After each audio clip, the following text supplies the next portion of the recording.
Rekta na po tayo ngayon. Nako, yari yata tong tatlong senador po, no? Kaibigan pala na ito ni Trump, si Xi Jinping. Kasi alam naman natin mga kaibigan, itong si Donald Trump, talagang nakikipagkaibigan sa mga talagang tungkol sa mga pagtaas ng ekonomiya sa bansa nila. Hindi lang sa bansa nila, syempre pakikinabangan din ng kanyang kausap, no? Ngayon, ayon po din sa post ni Harry Roque, Hontivirus, Erich, and Tariela, persona non grata ang Chinese diplomat. Trump, President Xi, and I are friends. Paano yan? Di ba? Hindi kasi dito, hindi naman natin masasabi dito, pero alam naman natin si Trump, kapag hindi ka sumunod sa gusto niya, halimbawa, katulad ng ICC, di ba, nangyari sa ICC, ayaw pa rin sumunod, uhulihin pa rin si Trump, no? Ay uhulihin pa rin yung Prime Minister ng Israel, pati ng si Putin, gusto sinanction ni Trump yung, di ba, may balita, isa-sanction yata o na-sanction na, itaas ba itong kamay kung na-sanction niya yung ICC, yung mga judges, di ba? Tapos yung ibang bansa hindi sumusunod, ayun, anong ginawa dun sa Venezuela? Kasi si Trump kasi, seryoso tong presidente. Ngayon, hinala ng iba, ayon sa mga nagko-komento, baka daw apektuhan itong ginagawang ng Pilipinas ng pagpapanggap ng ibang senador na kinakaawa yung China kahit hindi naman sapat napapanahon at wala pa sa lugar, hindi naman sa lugar. Kasi sila na mismo nagsabi na panalo tayo, may abogado po, may pinakamagaling na abogado sa Pilipinas, kilala nyo na, yung nagsabi ng lowest rank kay Senator Marcoleta. Ang galing-galing niya mag-explain lahat, pati yung broadcaster, napakagaling nila mag-explain lahat. Pero sabi ko, di ba, yung solution, di nila ma-explain. O ngayon, ang dami nilang ini-explain ng ganun-ganon. Eto, pagdating sa mga tungkol sa China talaga, sa lalim ng relasyon, hindi nila ini-explain. Hanggang doon lang sila, sabi nila, ay, WPS, atin yan. Dapat natin pagtanggol ang Pilipinas. Ipagtatanggol natin ang WPS pag WPS ang pinag-uusapan. Pero kung pinag-uusapan na bastusan, oo, bastusan ginawa sa atin. Iba yun eh. Pero yung presidente nila, itong non grata, pauso nila, kuno, nagpapanggap sila, galit na galit sila sa China, kunwari, sabi niya ni Atty. Vic Rodriguez, mamapagpaimbabaw sila sa kanilang pinagsasabi. Kunwari, galit sila, hindi dahil sa galit sila sa China talaga. Tamo, pag pumalag yung China, urong sila. Tamo, di ba may pumalag ata, urong naman, hinamo ng China. Siguro, ano nangyari? Si President, si Ambassador, sabi, wag na kami non grata nyo, lahatin nyo na. Anong sabi ni Presidente? Hindi non grata. Di ba? Scared din, scared. Di ba? Ngayon ito po, painggan po natin si Atty. Vic Rodriguez sa kanyang kanyang pahayag dito sa China. At sino talaga ikapapahamak ng Pilipinas ang ginagawa nila. Mga sila senador, na akala mo walang alam tungkol dyan, alam nila kung ano mangyayari sa Pilipinas pag ang China tuluyan nilang ginaganito.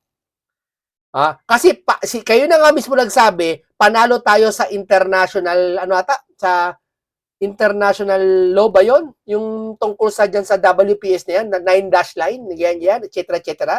Panalo tayo eh. Ikaw ba naman panalo ka na, aawayo pa yung China? Ano ka ba?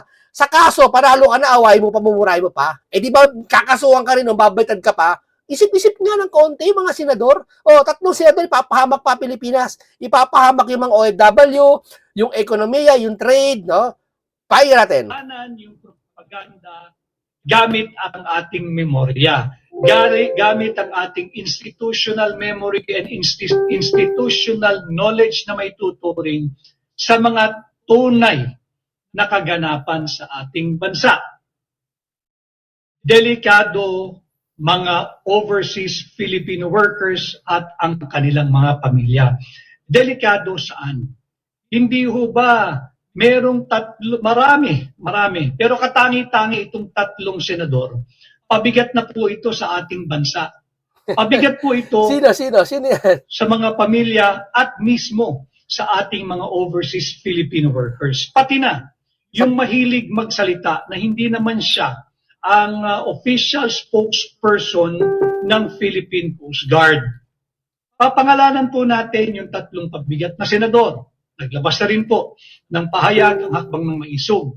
Yan pong si Senador Kiko Pangilinan, Senador Erwin Tulfo, at Senadora Risa Ontiveros. Oh. Mabigat po iyan at kinakalaban nila at nilalagay sa peligro ang mga overseas. Akala mo kung sino no? Tatlong senador na to. Tahimik sila ng flood control. Tapos biglang ingay, nakahanap sila ng pagkakataon na yung Pilipino, makuha nila. Di ba?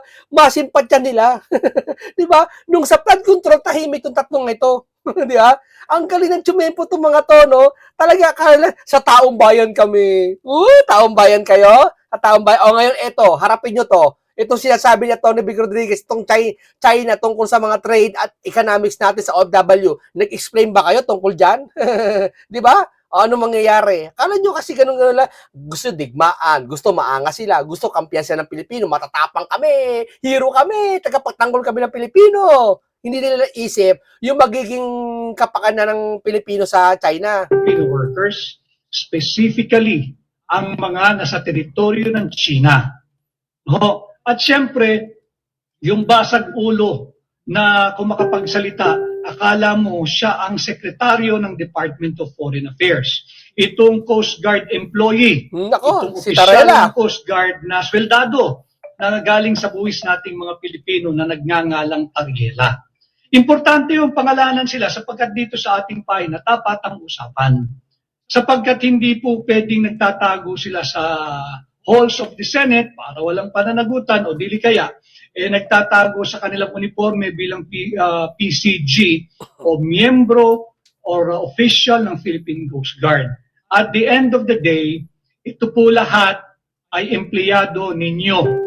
Empleyado ng mga Pilipino, empleyado ng mga taxpayers. Ngayong araw, araw po ng sweldo. Hindi nyo pa nahihipo ang inyong pinaghirapan sa loob ng 15 araw, kaltas na agad ang inyong withholding tax. Kaltas na agad yung inyong mandatory share and contribution sa PhilHealth. Tapos ganito ang tinuturan at inaasal nung ating mga pabigat na empleyado ng pamahalaan. No, talakayin natin. Bakit delikado o peligroso ang mga OFW at ang kanilang pamilya? Simulan po muna natin sa ating kalalabas lamang na GDP, full year GDP for 2025. 2026 na ho ngayon. Huling araw ng trabaho sa unang buwan ng taon, January 30, 2026. Yung ating pong full year GDP ng 2025 ay 4.4% lamang. 4.4%. Napakababa po nito.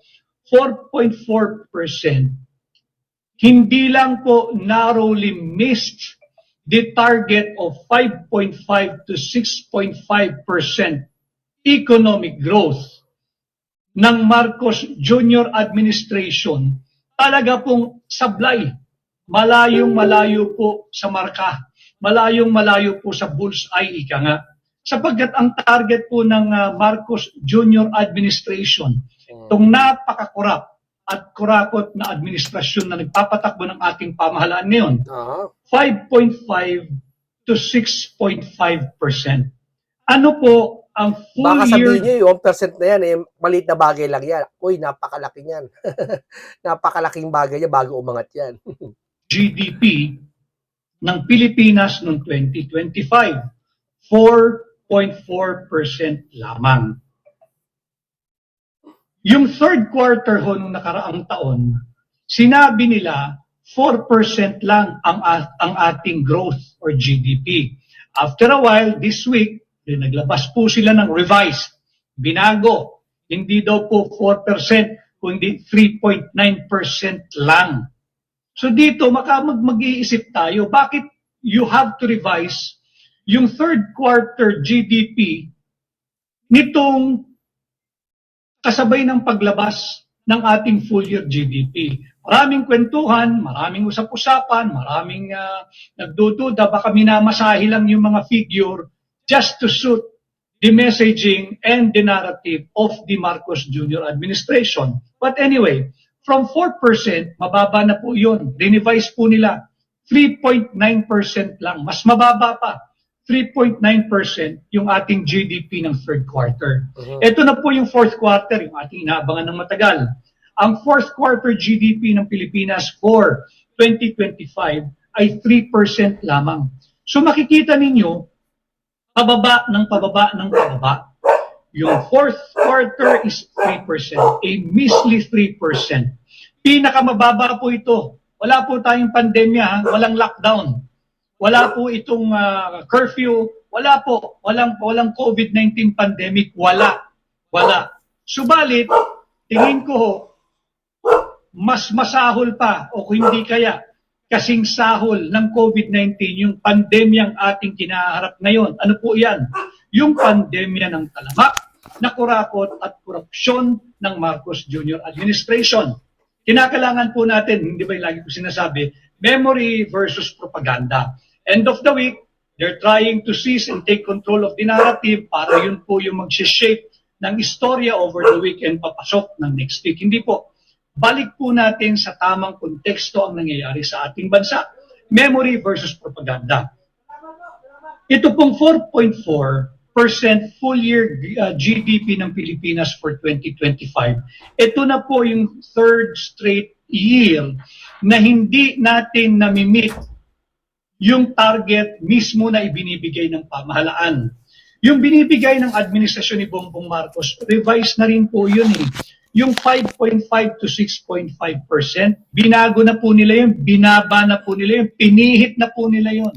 Ngayon, bakit pababa ng pababa yung ating ekonomiya, yung sigla ng ating ekonomiya nawawala at talagang wala na. Kasi nga ho, wala ng business, investor. Tapos wala ng investor. Tapos ang yayabang pa ng tatlong senador na to at ibang senador diyan, humahanap pa ng kakampi sa mga Pilipino para lumalabas kasi ganito eh. Hindi naman literal na pinapasugod ng mga Pilipino sa China. Parang literal na kunwari sila nagtatanggol sa China tapos tayo pinapasugod nila doon. Hindi siya literal na susugod Para lumalabas tayo pinapasugod doon. Sige, magayat kayo sa China, ganun-ganon. Hindi nila naisip yung kahihinat na ng mga investor, isa sa mga China na nagko-contribute sa atin ng malakas na mga negosyo, ganyan, economics, hindi nila iniintindi yun. Iniintindi nila yung simpatya ng tao mapunta sa kanila. Kung baga ika nga, yung galit ng taong bayan na sa kanila, naiinis sa kanila, mabaling sa China.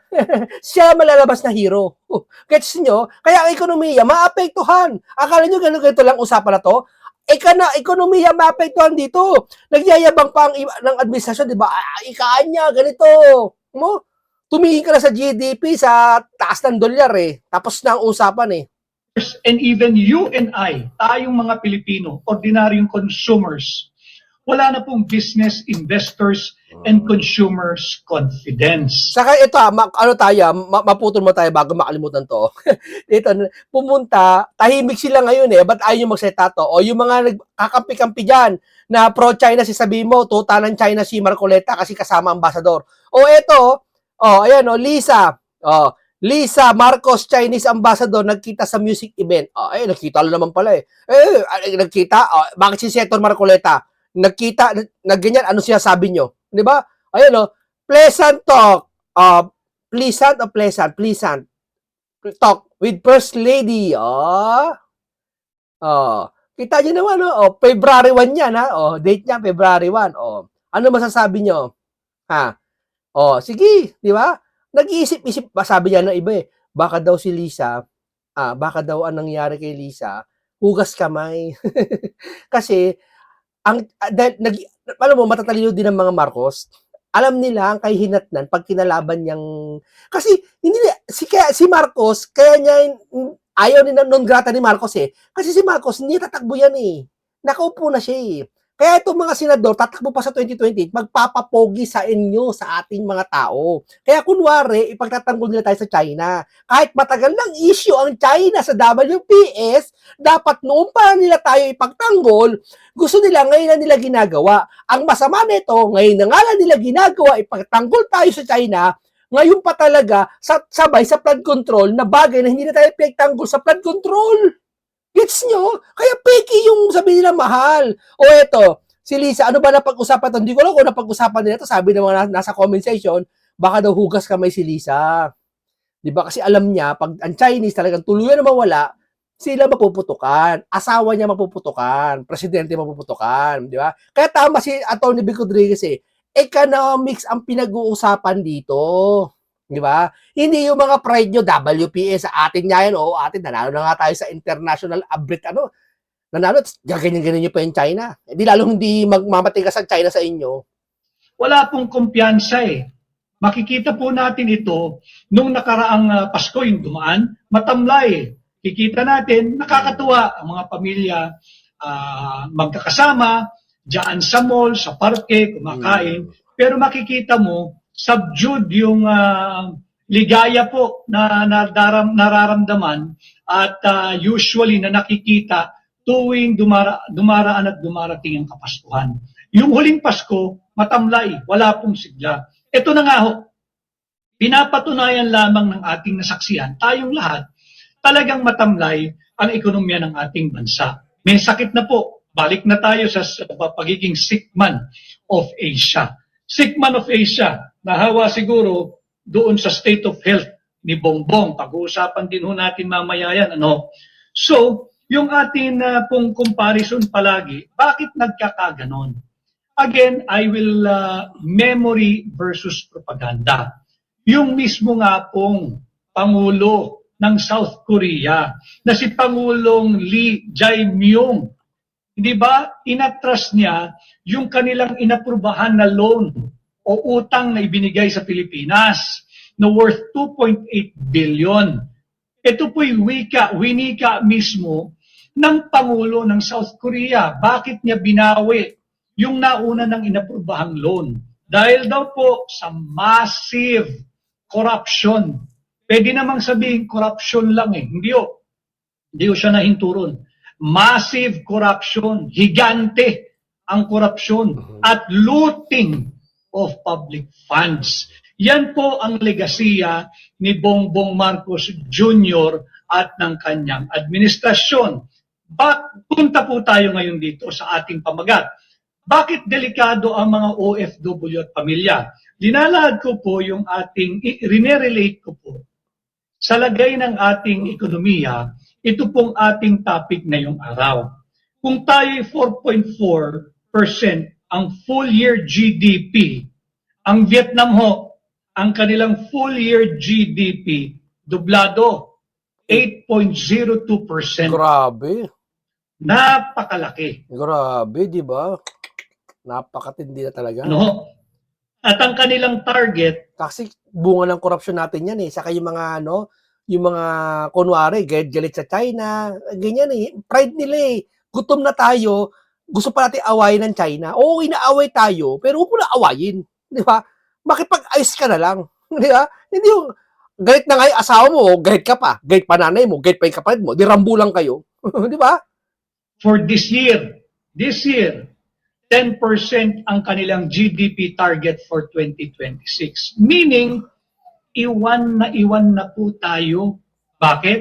Dahil po sa malawakan talamak, siksik, liglig at umaapaw, kurakot at korupsyon sa ilalim ng Marcos Jr. administration. Memory versus propaganda. December 15, may mapukulong daw. May malungkot ang Pasko, lumagpas ang December 15, dumating ang Pasko, nagbagong taon, January 15 naman daw. January 30 na ho ngayon. Nasaan na yung malalaking isda? Ayan na, ayan na. Ang sabi ho ng mga Pilipino, dapat pantay. Dahil nga po, bulag, pipi at bingi. Ang Malacanang, ang rinig po nila sa pantay, panday. Ano ho? Kala nila si Senador Bong Revilla si Panday.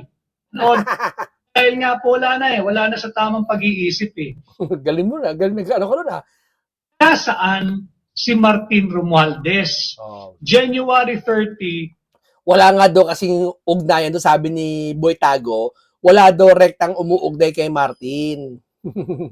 Wala nga, sige, Aber, sige, wala. Palagi natin wala, no? Pero binanggit siya ng tatlo, Saldico, Diskaya, Gutesa. Yun ba, hindi ka maaalarma na ipapatawag mo doon? Sa natural ipapatawag. Kung hindi pala si Martin, nasa kalagayan niya si Martin siya, ibang tao, ipapatawag mo yan eh. Di ba? Totoo hindi. Di ba? Oh. 2026 na ngayon. Nasaan si Adrian Bersamin? Huwag natin nung kalilimutan ito, huwag tayong papabudol.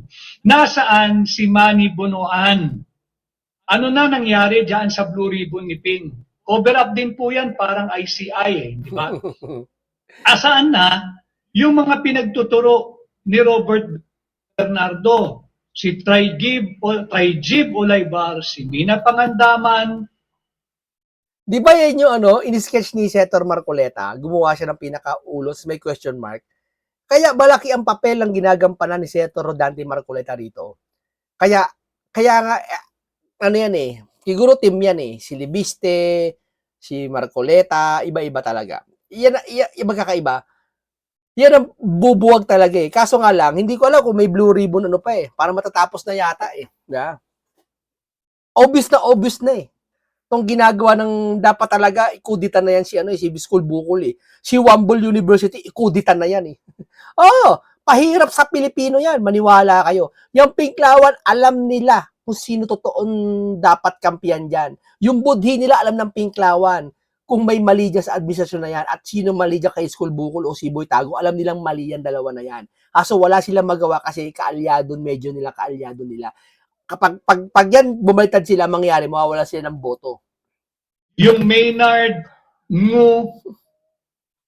di ba ito yung mga kanyang pinagtuturo eh. Nasaan na ang mga ito? Ito ang gustong makitang panagutin sa ilalim ng Marcos Jr. administration ng mga mamamayang Pilipino. Alam naman ho natin lahat na ito'y budol.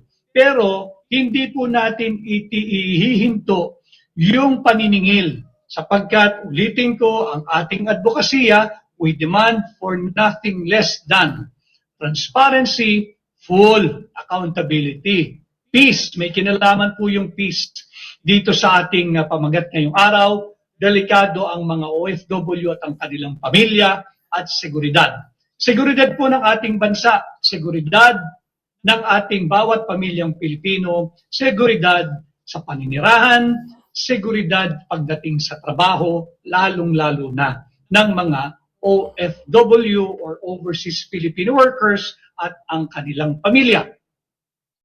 Meron pong lumabas na survey ang Okta Research. Yung Okta Research nagpahayag ang kanilang banner sa kanilang storya, majority or mayorya ng mga Pilipino ay patuloy na walang tiwala, duda sa China. Hindi kasi kaya maunawaan mo, totoo naman para sa akin yung Okta Research na yan. Kaya walang ibang Pilipino karamihan talaga walang tiwala sa China kasi sinisiraan ng mga politiko na binibenwa sa mga Pilipino kahit alam nila ang totoo. Oo. Yung mga ibang Pilipino, iba dyan, walang, sorry yung iba dyan kasi hindi naman masyado alam yung ano ba sa China, ano ba ang trade, ano ba ang economics, ano ba ang OFW, anong komunikasyon ng mga gamit natin, itong cellphone ko, China to. Anong kinalaman nito? Hindi mo pwede sabihin, hindi naman to usapang lupa ng WPS cellphone naman to ang pakialam ng China rito, kahit China to, product to, binili ko naman to Yan hindi nila alam, wala silang alam sa ganyan. Yung mga ganyang kalakalan, yung mga economics natin pag-angat. Kaya binubura ng mga ibang senador, ibang politiko, itong mga Pilipino na sira ang China, ganito gawin natin. Kaya nangyayari, maraming buboto sa ayaw sa China. Pero ang totoo, pag nalaman ng Pilipino, isa lang masabi nila, ay ganito pala gagawin ng China, ganito pala gagawin ng China. Ito yung kanilang pamagat. Imagine panalo tayo dun sa WPS o atin na nga yun sabi. Atin yun. Ang problema, liligawan natin ang China. Diba? Hindi, inaaway mo Tayo bibigay yun? Hindi na. Parang isang babae nililigawan niya, pag inaaway mo yung magulang niya, ewan ko kung sagutin ka ng babae. Di ba?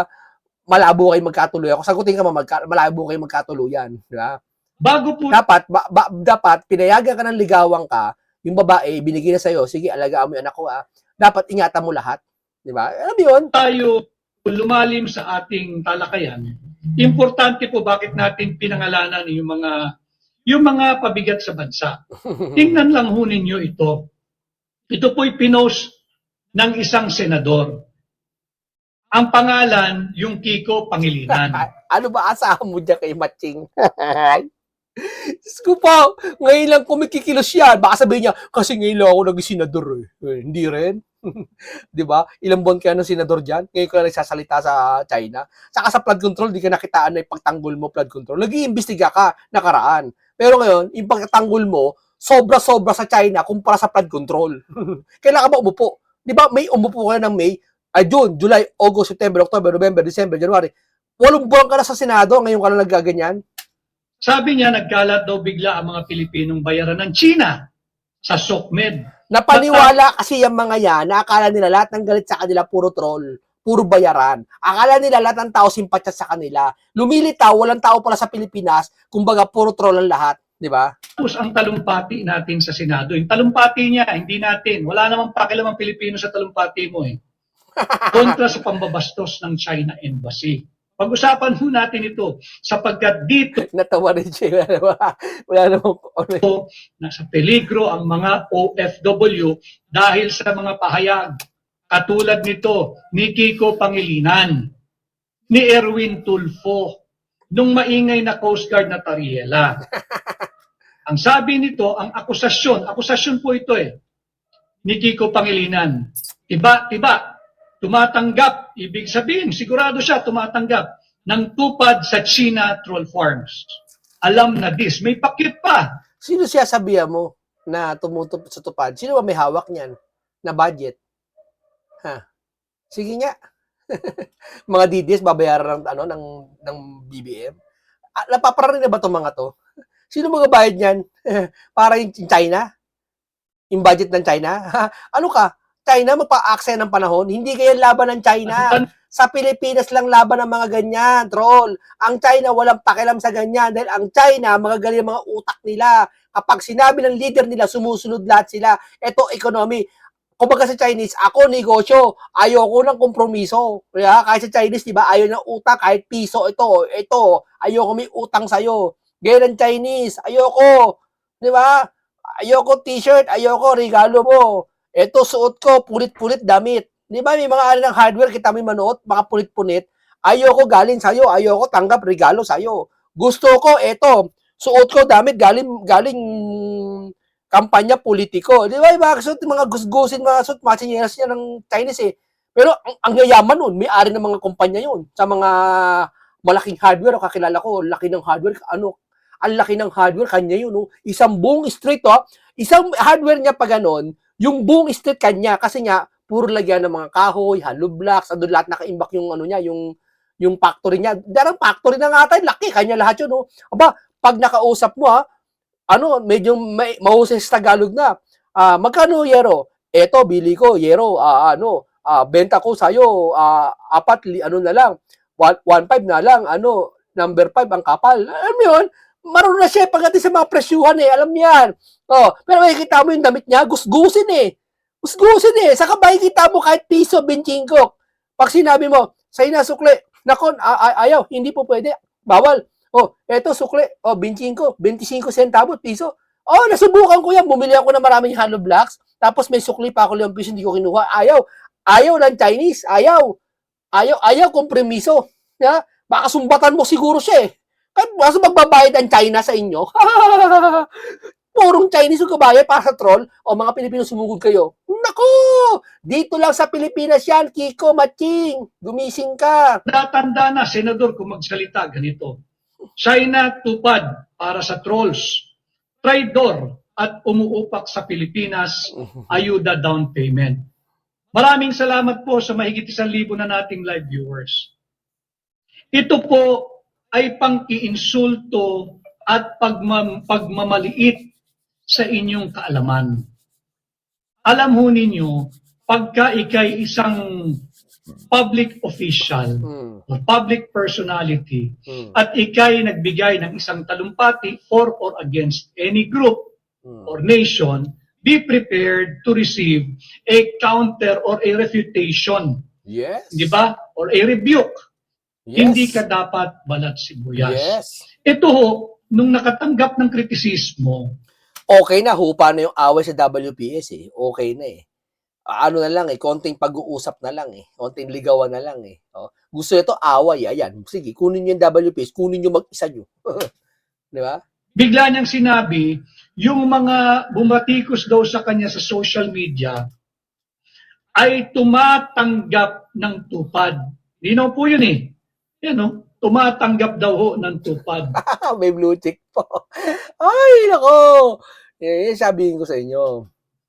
Ibig sabihin, hindi siya nag-aakusa. Nakakatiyak siya Oh. na yung mga Yan ang mga taong nagsasalita katulad ni Atty. Vic Rodriguez. Talagang vocal, talagang ano siya, hayagan siya. Hindi katulad ng mga pinklawan, tahimik lang sila, nagmamasid lang. Magsasalita lang sila pag inaway sila. Ibig sabihin, napaka-plastic. Sasagot lang sila, batay sa gusto nilang mag-react sila, o kaya batay sa gusto nilang i-react nila. Mamimili lang silang panahon, oras, o no, titempo sila. Diba? Ibig sabihin, hindi totoong tao. Pilipinong matatalino at hindi niya katulad, bayaran. Yan ang kanyang aligasyon. Kanya po dapat nating ituwid. Again, alang-alang para sa ating mga overseas Filipino workers. No? Si Ann Palma Bagona, tanda-tanda na nga naman, pabagets pa magsalita. Hindi na bagay. Alam mo kasi, Ann Palma, Hindi, alam niyo ito yan ha. Alam mo bakit bagets-bagets sa salita yan? Target kasi ng pinklawan, yung mga Gen Z. Oo, yung ibang Gen Z na, di ba ang mga kabataan dati tatapang eh. Matignan mo lang, away na eh. Ano? Galing tayo sa ganyan. Eh ngayon, iba na eh. Mga ano na, parang iba lalambot-lambot na eh. Nyaw, nyaw, nyaw, nyaw, nyaw, nyaw, nyaw. Di ba? Hindi naman lahat ha. Pero, kaya yun na nauuto nila. Diba? Kaya pag after ngayon, mga 17 years old ngayon, mga 16 years old, 16 o 15 years old, at 15 na ngayon, 16 na, 16 na, magsi-17 na, target nila lahat yan. Daming 16 years old ngayon, ha? Ang dami, masisipag ngayon mga gumawa ng mga tao. 16 years old lahat yan, ha? Pag yan 2028, 18 years old na yan, pwede nang bumoto yan. Yun ang nililigawan nila. Yan yung mga binibrainwash nila. Oo. Yan ang madaling mapasunod. Iniisip nila yan. O tatalon nila yung mga matatanda na botante. Kaya yan, nag-aastang ganyan-ganyan kunwari yan. Bagona, Checkmate natin yan.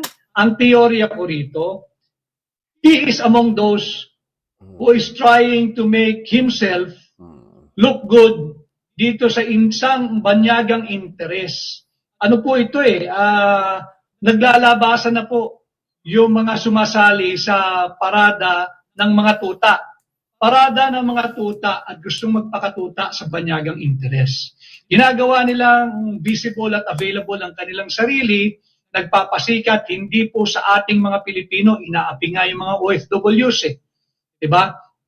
Para siguro makonsidera na sila ay ang kandidato o ang kanilang grupo ang dapat suportahan pagdating po ng 2028. At kapag po sila napatikos, agad umaaray at sasabihin, hindi, pro-China kayo. Ulitin ko ha. Ganyan yan. Pag nag-react ka ngayon, pro-China yan, pro-China. Dati DDS, DDS. Ngayon, hindi, pro-China yan. Nakuha ng yung mindset eh. Ganyan yung mga yan. Ang naratibo po nila simple. Kung hindi ka pro-US, pro-China ka. Yan. Hindi ho.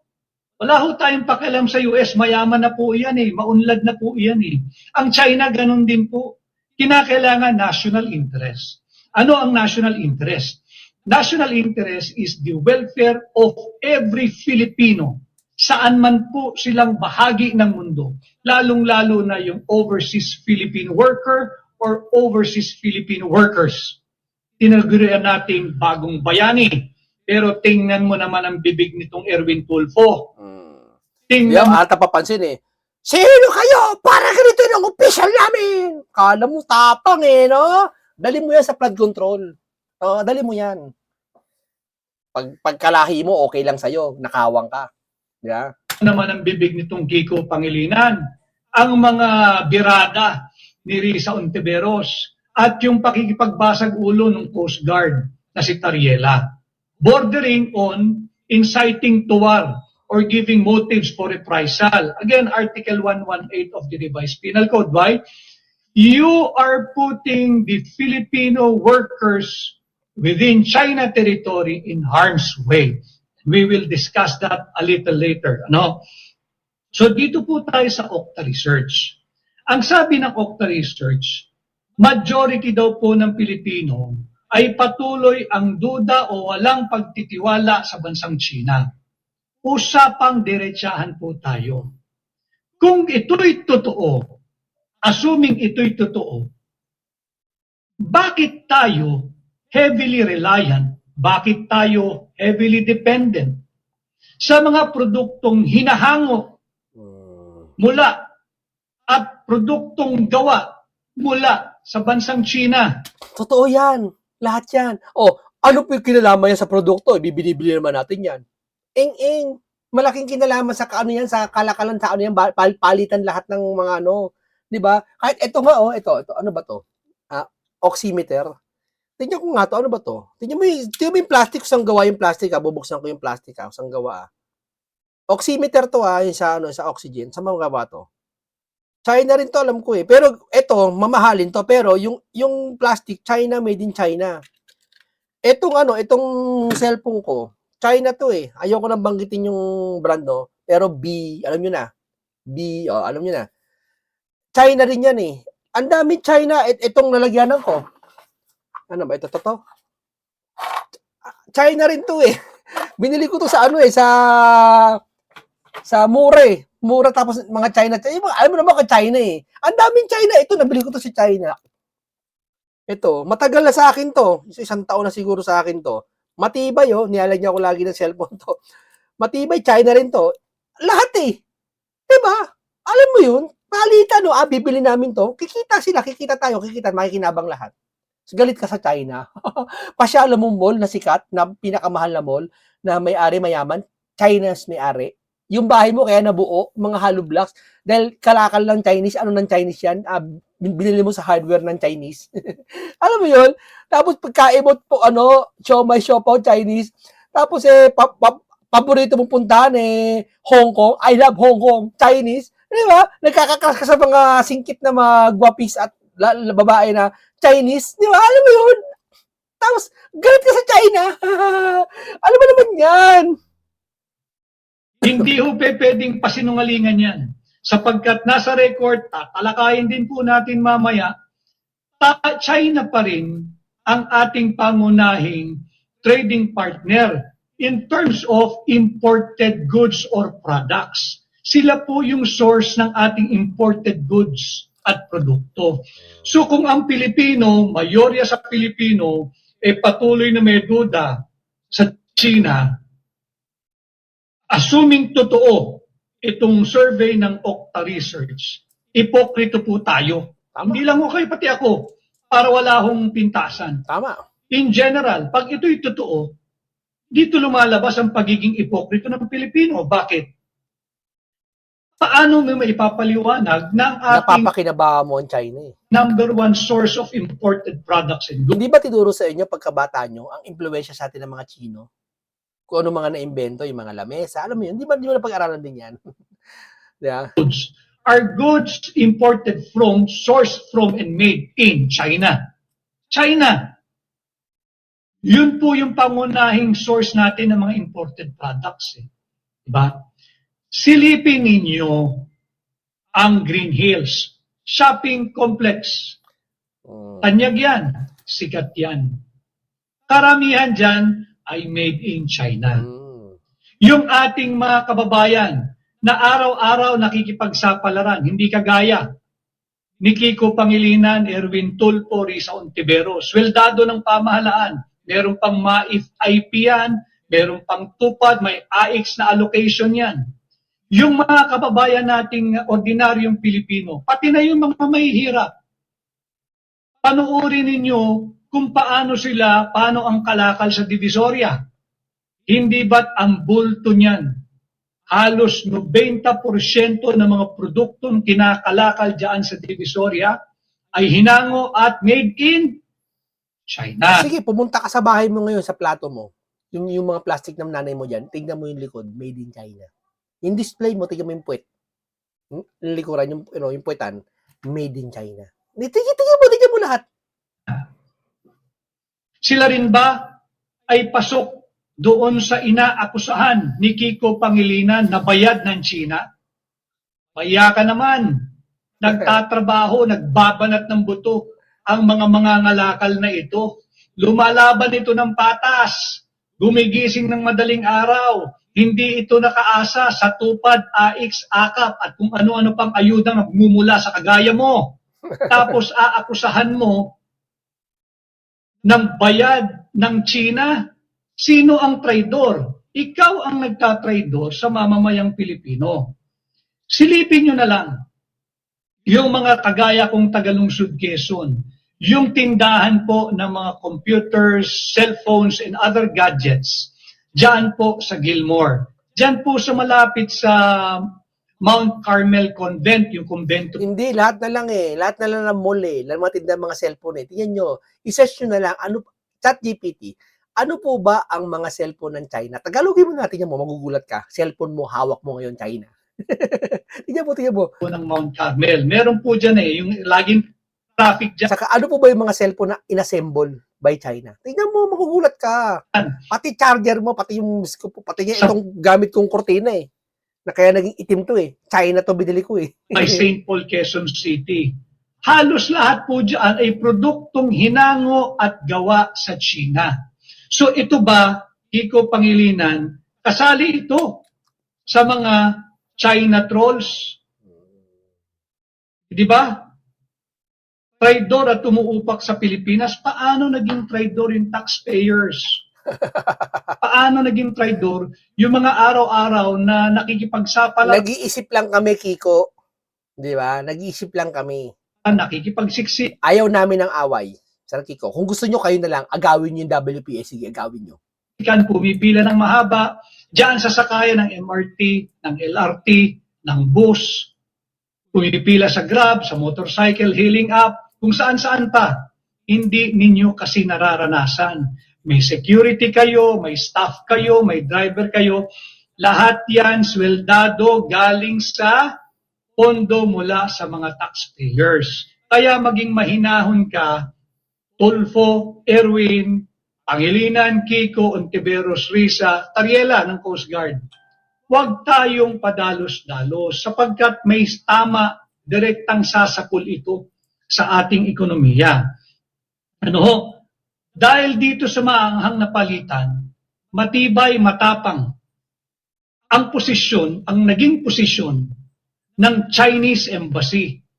Ito po yung naging pahayag ng kanilang tagapagsalita, si Xi Jinping. Ang sinabi ng tagapagsalita ng Chinese Embassy, they will stay or live together.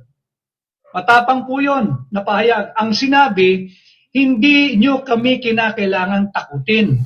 No? Kinakailangan himayin po natin ito sapagkat lahat tayo kasali rito sa usaping ito because we are heavily dependent and we are relying heavily on our imported products sourced from China. Kaya dapat natin ituwid itong mga maling konteksto at naratibo ng mga sumasali sa parada ng mga tuta at nagpapapansin sa banyagang interest all in the name of their personal glory pagdating po ng 2028. Ang sabi, no need for Senate resolution. Kung kami ay hindi na welcome, no need for Senate resolution declaring anybody from amongst us, sa China Embassy po, na persona non grata. Yung persona non grata na yan. No? Ano lang yan bugso ng inis nila sa kapayabang sa Pilipino. Kaya persona non grata, ayaw ata ng Pangulo. Ayan, magkasama sila ni First Lady, ni Ambassador. Hindi ko lang kung kailan to sabi, February 1 daw. Ayan ang date. Sinabi, either magsama-sama kaming mananatili rito sa inyong bansa or layas kami pare-pareho. Matinding hamon yon. Yung paglayas niya, akala nyo puro Chinese lang, baka kasama yung mga yung mga product, yung mga economics, yung trade, lahat. Pati OFW, pauwi nyo na rin dito. Baka ganun kasama yan, kaya takot bakit tahimik tatlong senador? Ipinapahamak nyo Pilipinas sa ginagawa nyo. Kaya tama si ano eh, sana matawagan pansin si Xi Jinping eh, pati si Donald Trump eh. Ano ito eh, pansinin tong tatlong senador na to eh. Ba't hindi kinakailangan ng Senate resolution? No?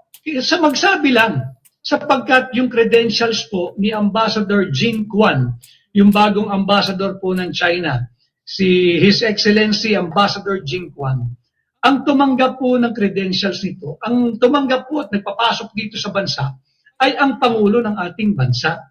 Kanya ang sabi niya, pag sinabi naman ng presidente ni Kiko Pangilinan, ng presidente ni Erwin Tulfo, ng presidente ni Risa Ontiveros na layas kami, lalayas kami. Pero hindi pwedeng isa palayasin. Ano po sila? All or nothing. Pag umalis ang isa, alis ang lahat. Ano? So yun yung naging matibay na naging pahayag ng Chinese Embassy. Now, bakit po lahat tayo kailangan kasama sa usaping ito? Apektado po tayo lahat pag hindi naghinay-hinay, hindi naging marahan, hindi naging responsable. Ang mga nagbibigay ng maaanghang na pahayag, kagaya ni Pangilinan, ni Ontiveros, ni Erwin Tulfo, ni Coast Guard Tariela. Lahat po ito ay pwede nating banggitin ang mga pangalan. Sapagkat sila po ay kumukuha ng sweldo, budget at pondo mula sa buwis na binabayad ng bawat Pilipinong nagtatrabaho at nagbabayad ng buwis. Lahat po, over 30%, mahigit 30% ng importasyon ng ating bansa ay nagmumula sa bansang China. Tama. Kinakailangan po nating emphasize ito in relation to our GDP. Bagsak po yung ating GDP. Iba na po ngayon, nagpo-progress din eh. Di ba? Yung machinery, yung steel and metal, galing din pong China ang karamihan sa nakikita nating bakal. Ano? Alam Pati mga yero nga natin eh, pati yung bubong mo, nung chinelas mo, lahat. mga totoong kontraktor, hindi yung mga kontraktor, hindi po yung mga congressman dyan sa Region 1. Okay, ganito lang po muna tayo. Dito i-explain talaga kung ano yung kahalagahan ng China sa atin. No? Okay, paalam sa inyong lahat.